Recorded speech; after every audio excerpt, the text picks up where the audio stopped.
तो नमस्कार दोस्तों, बहुत बहुत स्वागत है आपका हमारे यूट्यूब चैनल में। तो अगर आप पावर स्टार पवन सिंह के फैंस हैं तो इस वीडियो को शुरू से लेकर अंत तक वॉच जरूर कीजिएगा, क्योंकि इस वीडियो में पावर स्टार पवन सिंह की टीम से जुड़ी बहुत ही बवाल खबर के बारे में बताने वाले हैं।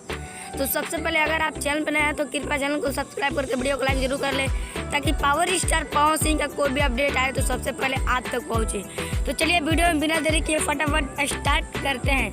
तो जी गाइस, सबसे पहले न्यूज़ बता देता हूं कि पावर स्टार पवन सिंह का जिंदगी 2 तो सॉन्ग फाइनली आ ही चुका है वायरल भोजपुरी यूट्यूब चैनल पर। आप सबने सुन भी लिया है और अच्छा प्यार भी दिया है।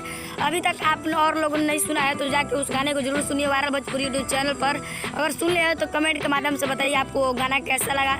बता दूं कि पावर स्टार पवन सिंह का दूसरा सबसे बवाल अपडेट कि पावर स्टार पवन सिंह का कॉमेडियन सॉन्ग होने वाला है। जी guys, power star Pawan Singh के फैंसों का डिमांड कभी पावर स्टार पवन सिंह हार नहीं मानते। जी गाइस, वो कभी भी पूरा कर देते हैं पावर स्टार पवन सिंह अपने फैंसों का डिमांड। तो बता दें कि पावर स्टार पवन सिंह का हो सकता है तो कॉमेडियन सॉन्ग आने वाला, जो कि शिल्पी राज के साथ आएगा।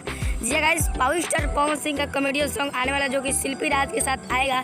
और तीसरा सबसे धमाकेदार अपडेट यह है कि पावर स्टार पवन सिंह का और भी बॉलीवुड सॉन्ग आने वाला है। जी guys, power star Pawan Singh का बॉलीवुड सॉन्ग मुंबई में शूट होगा। जी guys, power star Pawan Singh का मुंबई में शूट होने वाला सॉन्ग जो कि बॉलीवुड सॉन्ग होने वाला है। हो सकता है तो भूषण कुमार के टी सीरीज से आएगा, नहीं तो पायल देव से। जी गाइस, पायल देव के साथ नहीं तो भूषण कुमार के अपने चैनल टी सीरीज से आएगा। तो बता दें कि पावर स्टार पवन सिंह का आप गाना सुनने के लिए कितने एक्साइटेड है, कमेंट करके जरूर बताइए। और पावर स्टार पवन सिंह का जाके आप अपने गाने को प्यार दीजिए। जगह पावर स्टार पवन सिंह के गाने को जाके प्यार दीजिए और बताइए कि पावर स्टार पवन सिंह का गाना कैसा लगा। और मिलते हैं पावर स्टार पवन सिंह किसी नेक्स्ट अपडेट के साथ। तब तक के लिए जय हिंद, जय भारत, स्वस्थ रहिए और मस्त रहिए।